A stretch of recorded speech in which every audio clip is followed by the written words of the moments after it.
오늘 주신 말씀으로 새 은혜를 새겨 놓으신 하나님이라는 제목으로 함께 말씀 나누도록 하겠습니다. 우리가 지금 열심히 구약 성서를 읽고 있죠.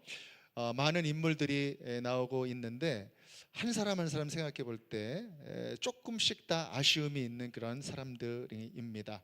완전한 사람은 한 명도 없는 것 같습니다. 지난 수요 예배 때 우리가 노아에 대해서 나눴는데 노아도 사실 좀 부족한 사람이었죠. 술을 마시고 바지를 벗고 추태를 부렸던 그러한 인물이었습니다. 또 다윗도 그랬습니다. 위대한 왕이라고는 하지만 죄질로 따지면 참 안 좋은 죄를 지었던 그런 사람이었습니다. 위대한 지도자 모세라고 하지만 처음에 여러분 기억하실 거예요. 떨기나무 앞에서 하나님의 부름을 받을 때는 이래서 못하고 저래서 못하고 요리 빠지고 조리 빠지고 그래서 하나님이 짜증날 정도로 그렇게 하나님을 힘들게 했었던 그러한 사람이었습니다. 부족한 사람입니다. 그래서 우리는 깨닫게 됩니다. 성경은 절대로 위인전이 아니라는 것입니다. 위대한 사람을 기록한 그런 책이 아니다. 성서는 하나님의 위대함을 적은 책이다라고 하는 것입니다. 위대하신 하나님께서 변변치 않은 사람들을 찾아가시고 세우시고 사용하시는 이야기가 바로 성경의 이야기다라고 하는 것입니다. 특별히 요즘 우리가 읽고 있는 창세기에 보면은 이 여러 변변치 않은 인물 중에서도 특별히 더 변변치 않은 한 인물이 나옵니다. 바로 야곱입니다. 야곱. 이 야곱이 이스라엘 민족의 아버지가 된 것이잖아요. 12아들을 낳고 12지파의 조상이 된 것이죠. 아주 중요한 인물입니다. 그런데 이렇게 중요한 인물치고는 이 야곱이라고 하는 사람의 인격을 생각할 때 존경할 만한 구석이 별로 없는 그런 사람이라는 것입니다. 모든 사람들이 물론 결점이 많지만 이 야곱은 생각할 때 얄밉고 욕심 많고 속이고 아둥바둥하고 막 그렇게 아주 악착같이 사는 그런 느낌. 여러분들은 어떤지 모르겠습니다. 제이콥이라고 하는 이름을 쓰는 사람들의 캐릭터들이 조금 그런 면들이 다 있는 것 같아요. 우리 중에는 안 계시리라 믿습니다. 현대 유태인들이 그 야곱의 후손이라고 할 수 있겠죠. 그런데 제 개인적인 느낌은 이분들 좀 얄밉습니다. 유태인들. 제가 전에 한번 오래전입니다. 20대 한 말쯤 된 것 같은데 이스라엘하고 팔레스타인 지역을 제가 동시에 출장 방문을 갔다 온 적이 있었습니다. 텔 아비브에서 유태인 바이어 거래선들을 만났고 그 다음에 웨스트뱅크 지역의 라말라라고 하는 도시에서 팔레스타인 거래선을 한 2군데 정도 만났던 그런 기억이 있는데 그때 유대인들을 만났던 기억을 되살려보면 썩 유쾌하지가 않습니다. 굉장히 무례하고 의심도 많고 시니컬한 그런 사람이었습니다. 그 사람 이름도 기억합니다. 이름이 뭐였냐면 기드온 페리. 기드온 페리라고 하는 사람인데 이름이 기드온이긴 했어요. 그런데 이렇게 별로 좋은 느낌은 아니었습니다. 그러면서 제가 그 사람 만나면서 유대인들은 좀 이런 캐릭터인가 보다. 야곱이 좀 이랬었나 보다. 이렇게 생각했던 기억이 납니다. 그런데 오히려 팔레스타인 사람들은 아주 털도 북실북실하고요. 사람들이 친절합니다. 사는 얘기도 하고 자기 집안 얘기도 해주고 또 저희 성지순례도 시켜주고 시간 내서 그렇게 친절함을 제가 경험을 했습니다. 그래서 지금도 기억하면 유대인들보다 팔레스타인 사람들이 더 좋은 기억으로 남아 있습니다. 그래서 더 이해가 안 가는 것입니다. 왜 하나님께서는 이런 성품의 사람들을 중요한 선민이 되게 하셨고 그 야곱을 또 조상이 되게 하셨을까? 정말 어떤 성도님이 우리 큐티방에 나눠준 내용처럼 약삭 빠르고 이기적이라고 하더라도 열심히만 구하면 하나님께서는 그 열심을 바라보시는 것인가? 그런 질문이 들 정도로 그렇게 이해가 되지 않았습니다. 그런데 가만히 묵상을 해보면 인간의 성품과 하나님의 선택은 전혀 다른 이야기다라고 하는 것이죠. 바로 거기에 깊은 하나님의 숨은 뜻이 들어 있었다는 것입니다. 바로 그 내용을 저희가 한번 나눠보고자 하는 것이죠. 야곱은 성품적으로 보더라도 인격으로 보더라도 하나님의 축복을 받을 만한 그런 자격이 없었습니다. 그러나 그와 동시에 그에게 결정적인 핸디캡이 하나가 있었는데 그것이 무엇이냐면 그가 차남이었다는 것입니다. 차남. 이란성 쌍둥이였었죠. 그래서 형님의 발뒤꿈치를 이렇게 붙잡고 내가 먼저 나가야 되는데 그러면서 나왔어요. 그래서 이름이 야곱. 경쟁한다 그런 뜻을 가지고 있습니다. 여러분 이 중에서는 차남으로 태어나신 분들이 있으시겠지만 차남은요, 태어나서 정신 좀 차려보니까 나보다 힘센 사람이 항상 내 앞에 있어요. 나보다 형이라고 내가 불러야 되고, 나보다 힘도 세고 학년도 높고 밥도 더 많이 받는 것 같고 그런 사람이 꼭 있는 존재가 바로 차남으로 태어난 존재입니다. 여러분, 막내로 태어나면 차라리 나요. 막내로 태어나면 귀여움을 받기나 하지. 이 둘째로 태어나면 특별히 더 서럽습니다. 형한테 이리 밀리고 저리 밀리고, 내가 막 노력해가지고 막 이렇게 애쓰지 않으면 밥도 찾아 먹기 어려운 존재가 둘째예요. 둘째 신드롬이라고 하는 그런 연구 주제도 있습니다. 그 세상 가운데 좋은 그 연구 결과를 발표한 교수들 중에 많은 숫자가 차남이더라는 거예요. 차남. 도전하고 이렇게 쟁취하고 이제 그런 캐릭터들이 집안에서도 이렇게 강화가 됐다라고 하는 뜻이 될 것입니다. 그런데 이 야곱이라고 하는 차남이 장자권을 받게 되었다라고 하는 것이죠. 차남이 장남되게 하신 것. 그런데 참 흥미로운 사실이 무엇이 있냐면은, 창세기 초반의 족장의 역사들을 가만히 살펴보면 야곱만 그런 게 아니더라는 것입니다. 야곱 말고 다른 사람들도 차남들이 많더라는 것입니다.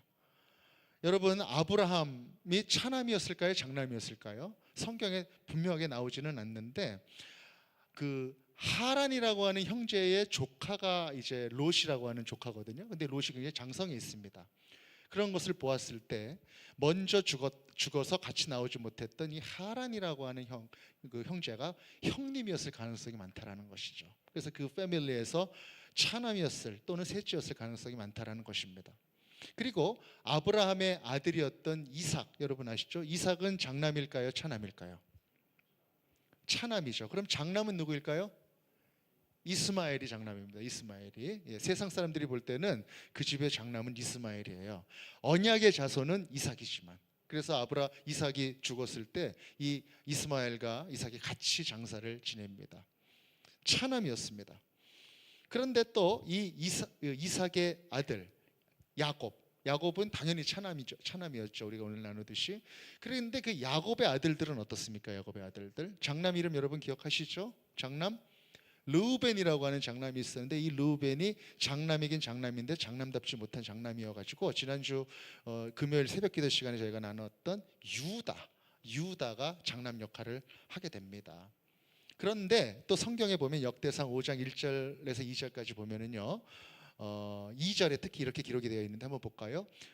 유다는 형제보다 뛰어나고 주권자가 유다에게서 났으나 장자의 명분은 요셉에게 있으니라. 아멘. 그래서 유다가 장자 역할을 했지만 실제 장자권은 이제 요셉 패밀리로 이렇게 또 넘어가게 된 것을 보게 됩니다. 뭐 아무튼 유다였건 요셉이었건 장남이 아니었다는 거예요. 차남, 차차남으로 이어지게 되었다는 것이죠. 참 신기하더라고요. 차남들로만 이어진 이 창세기의 역사, 무슨 이유가 있을 것 같습니다. 이쯤 되니 이것도 이해가 됩니다. 여러분 기억하실 거예요. 애굽에서 야곱이 이제 나이가 들게 되어서 요셉이 자기 두 아들을 데리고 와서 축복을 받는 그런 말씀이 있잖아요. 그때 장남 므낫세가 있었고 차남 에브라임이 있었습니다. 그때 므낫세라고 하는 장남을 오른손이 이제 의미가 있는 손이니까 오른쪽에다 이렇게 세우고 차남 에브라임을 왼쪽에다 세워가지고 이렇게 아버지한테 축복을 하려고 했는데, 이 야곱이 어떻게 합니까? 이렇게 하죠. 이렇게 합니다. 그랬더니 이제 요셉이 그걸 보고 아버지가 망령 났나 보다. 그리고 아버지 바뀌었슈? 그러면서 이제 다시 한번 이제 손을 이렇게 바꾸려고 했는데, 요셉이 그때 야곱이 뭐라고 합니까, 여러분? 창세기 48장 19절에서 안다. 아들아, 나도 안다. 그렇게 얘기합니다. 그러면서 하나님이 이렇게 하라고 하신다. 그렇게 해서 에브라임에게 오른손으로 이렇게 축복을 하게 됩니다. 아마 야곱이 뭔가 느낀 것 같아요.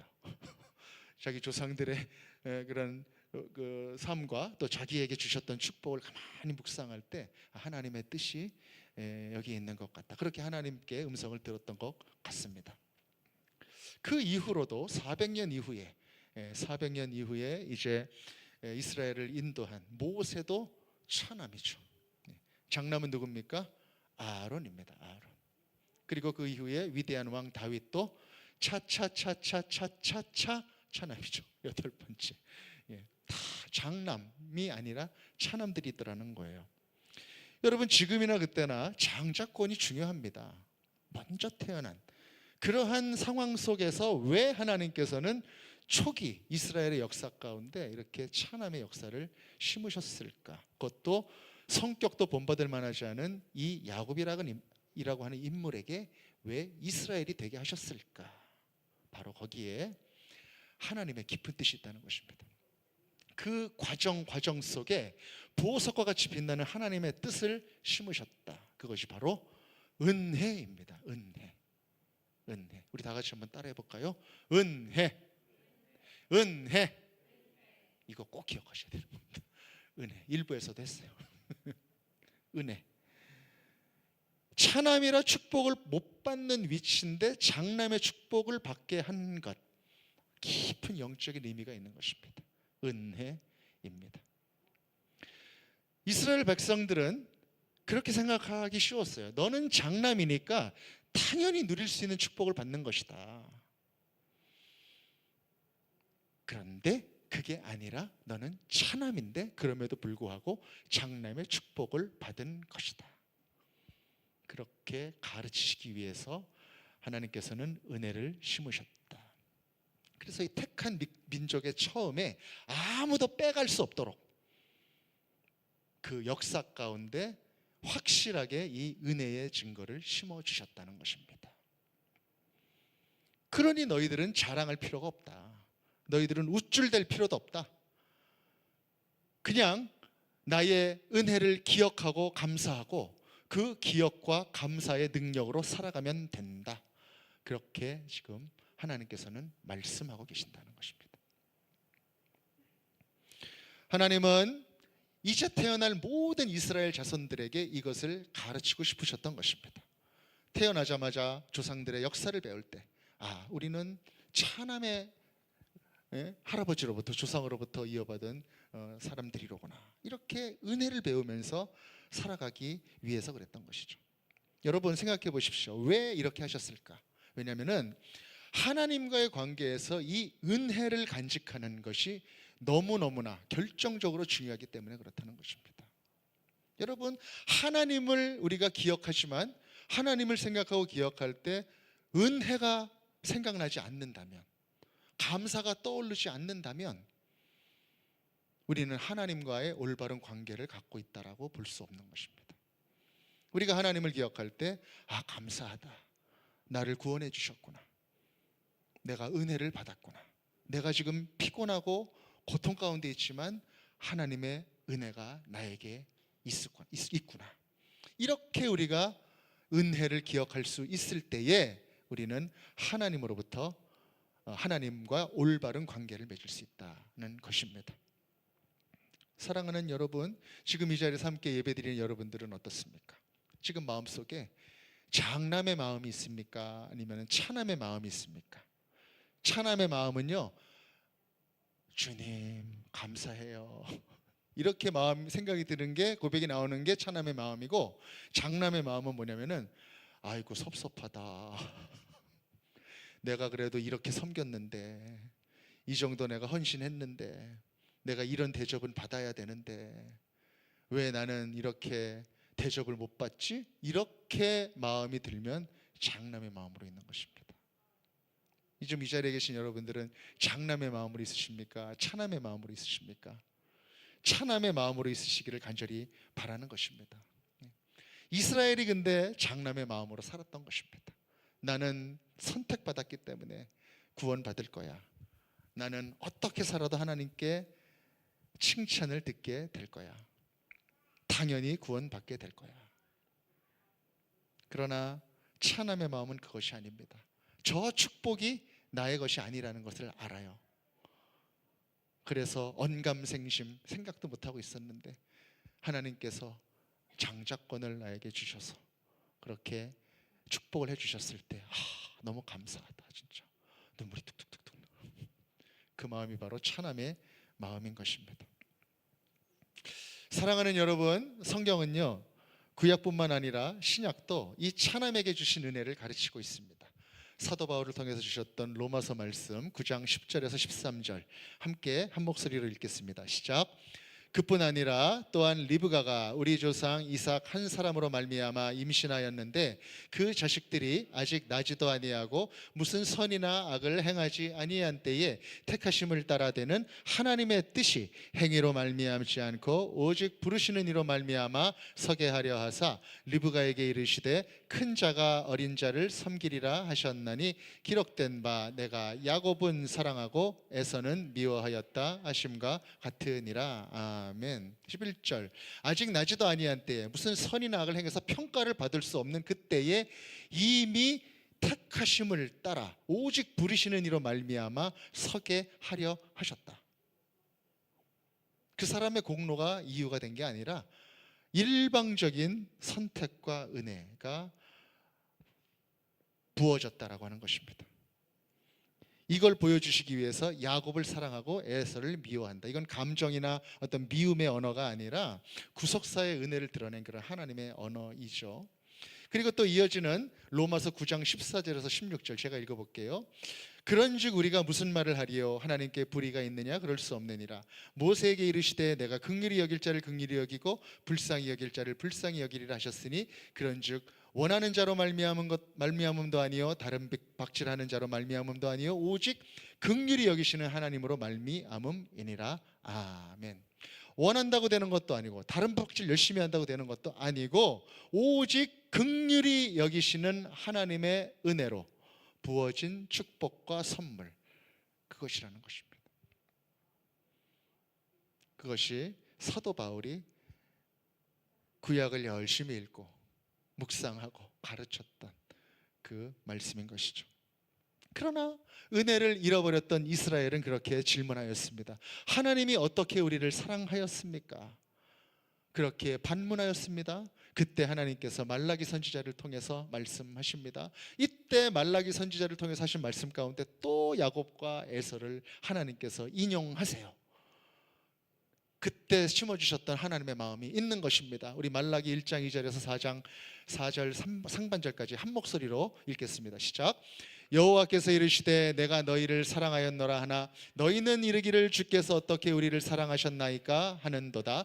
나 여호와가 말하노라 에서는 야곱의 형이 아니냐? 그러나 내가 야곱을 사랑하였고 에서는 미워하였으며 그의 산들을 황폐하게 하였고 그의 산업을 광야의 이리들에게 넘겼느니라. 애굽은 말하기를 우리가 무너뜨림을 당하였으나 황폐된 곳을 다시 쌓으리라 하거니와 나 만군의 여호와는 이르노라 그들은 쌓을지라도 나는 헐리라. 아멘.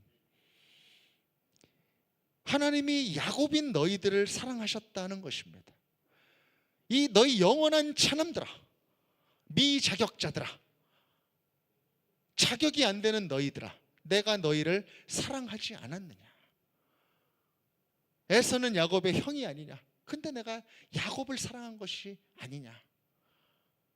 그 크신 하나님의 사랑이 지금 이스라엘에게 있다는 것입니다.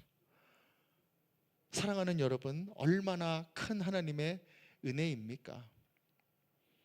지울 수 없는 이 은혜의 흔적이 지금 야곱과 에서의 그 스토리 가운데 들어있는 것입니다. 그래서 하나님이 자꾸 이것을 거론하시면서 말씀하셔서 깨닫게 하시는 것이죠. 여러분, 야곱은 인격자도 아닌데 얄밉고 악착같이 사는데 왜 축복을 받았는가? 나도 그렇게 살아야 되겠는가? 그렇게 생각하면 안 된다는 것입니다. 그 야곱의 그 얕은 인격, 악착같이 살았었던 그 모습을 생각할 때 우리는 하나님의 은혜가 그만큼 깊다, 그것을 떠올려야 된다는 것입니다. 그렇게 자격 없었던 사람을 선택하시고 세워주셨던 그 은혜. 그래서 야곱과 별반 다를 바 없는 나의 인생 가운데서도 희망이 생겼다, 소망이 생겼다. 그렇게 감사할 수 있게 만들어주셨던 하나님의 은혜를 감사하며 살아가야 된다는 것입니다. 여러분, 야곱에게 주셨던 그 은혜가 어디까지 이어지는지 아십니까? 이 야곱을 성숙한 사람이 되는 데까지 이제 이어 주십니다. 변변찮은 야곱을 계속 훈련시키시는 것입니다. 하나님의 은혜를 담을 만한 그릇으로 이렇게 길러 가신다라고 하는 것이죠. 그래서 여러분 기억하실 거예요. 야곱이 장자권을 뺏고 도망갈 때 하나님을 만났던 곳이 바로 베델이죠. 베델에서의 야곱이 있고, 한 20여 년 후에 돌아올 때 야복강 나루에서 만났었던 브니엘의 야곱이 있습니다. 20년의 차이가 있는데, 이 베델에서의 야곱과 브니엘에서의 야곱이 다른 거예요. 이 베델에서의 야곱은 하나님을 알고 하나님께 의지하지만 기브 앤 테이크, 하나님과 딜을 하는 그러한 야곱입니다. 하나님께서 나를 이곳에 다시 돌아오게 해주신다면 내가 하나님께 감사하고 11조를 드리겠습니다 라고 이야기했었던 그 야곱이 바로 베델의 야곱입니다. 그러나 그 야곱이 라반 삼촌이 있는 밧단아람으로 가서 고생을 직살나게 합니다. 속이면서 살았던 인생이 많이 속는 인생을 살게 되고, 또 사랑을 위해서 헌신도 하는 그런 삶을 또 살기도 하고, 또 축복을 가로채서 내가 복을 받으려고 그랬는데 내가 내 열심으로 노력을 해가지고 재물도 모아보는 그런 수고의 날들을 보내게 되죠.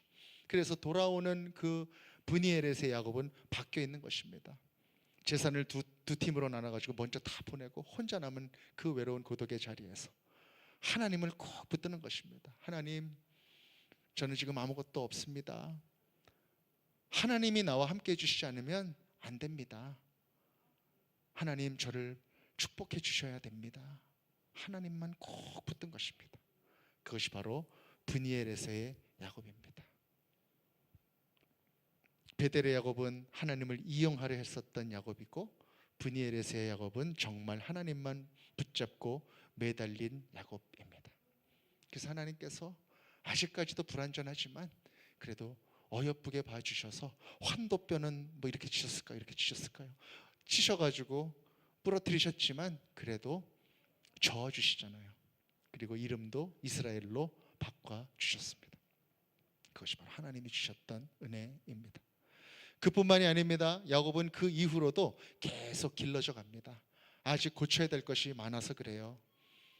어떤 고쳐야 될 점이 있었습니까? 자녀들을 편애했잖아요. 요셉만 이뻐했잖아요. 그래서 그 아들과 생이별하게 됩니다. 마음고생을 많이 하죠. 그랬는데 그래도 못 고쳤어요. 요셉을 잃은 다음에 어떻게 했습니까? 베냐민만 집중적으로 또 사랑하지 않습니까? 그래서 나중에 어떤 일을 또 겪게 됩니까? 베냐민을 애굽으로 또 이렇게 보내야 되는 그 일까지 야곱은 겪게 되는 것입니다. 하나님은 그 베냐민까지 내려놓게 하시죠. 그 일 이후에 그 집안에 회복이 일어나게 되고, 그 형제들 사이에 화목이 일어나게 되고, 또 그 가문을 통하여 이스라엘 백성이 조성이 되는 그러한 놀라운 축복으로 이어지게 된 것입니다. 이놈들아, 이 자녀만은 안 된다, 그렇게 아둥바둥하면서 붙잡았던 것을 딱 내려놓게 되니까 거기에 하나님의 은혜가 남는 것입니다. 야곱의 인생은 하나님께서 은혜를 가르치신 인생인 것입니다. 사랑하는 여러분, 2026년 노비나에 있는 생명의 말씀교회에서 우리가 함께 이렇게 예배를 드리고 있습니다.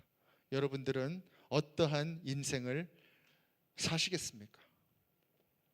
장남의 인생을 사시겠습니까? 아니면 차남의 감사하는 그 은혜의 인생을 사시겠습니까?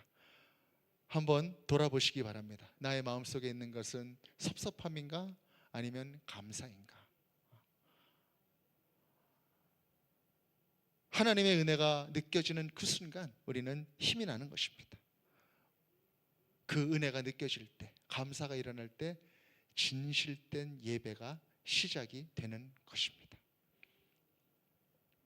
이 야곱의 스토리를 이스라엘의 모든 자손들뿐만 아니라 영적인 자손들인, 야곱의 자손들인, 이스라엘의 자손들인 이 자리에 있는 우리 모두에게 하나님께서는 말씀을 통해서 또 격려해 주고 계십니다. 우리 이사야 41장 14절 말씀 한 목소리로 읽겠습니다. 시작. 버러지 같은 너 야곱아, 너희 이스라엘 사람들아, 두려워하지 말라. 나 여호와가 말하노니 내가 너를 도울 것이라. 내 구속자는 이스라엘의 거룩한 이이니라. 아멘. 작고 고집센 야곱아, 아둥바둥 이기적으로만 살았던 야곱아, 복을 구해도 너를 위한 복만 구했던 야곱아, 내 구속자는 이스라엘의 거룩한 하나님이다. 그렇게 우리를 격려해 주고 계십니다. 영적 차남이었던 우리가 장남이 될 수 있었던 것은 진짜 장자이신 예수님께서 우리를 위해서 십자가에 죽어주셨기 때문입니다. 우리가 그 안에 있기 때문에 우리가 장자가 될 수 있었던 것입니다. 바로 이것이 복음인 것입니다. 복음. 나중된 자를 먼저 되게 하시는 하나님, 구원받을 자격이 없는 사람들을 구원의 자녀가 되게 해주시는 하나님, 그것이 바로 야곱을 이스라엘이 되게 하신 그 하나님의 역사인 것입니다. 가만히 생각해 보면 우리 교회도 차남 같습니다. 장남이 돼야 됩니다. 하나님께서 부어주실 장남의 은혜 가운데 우리가 감사하며 은혜를 누리며 그렇게 살아가야 합니다. 우리 하나님께서 장자 삼아주시고 또 우리 교회를 통하여 구원하실 많은 영혼들을 우리가 잘 맞이하고 또 그렇게 하나님의 뜻 가운데 차남이었지만 장남의 역할을 잘 감당하며 살아가는 그러한 생명의 말씀 교회가 되기를 간절히 바라는 것입니다. 사랑하는 여러분, 우리 하나님을 찬양하십시다. 우리에게 은혜를 부어주신 그 하나님께 감사와 영광을 올려 보내드립시다. 그 감사와 은혜의 능력으로 살아가는 우리 생명의 말씀 교회가 되십시다. 그렇게 살아가는 우리 모든 생명의 말씀 교회 한 분 한 분 또 모든 예배자들이 되시기를 우리 구주 예수 그리스도 이름으로 간절히 축복합니다. 아멘. 할렐루야.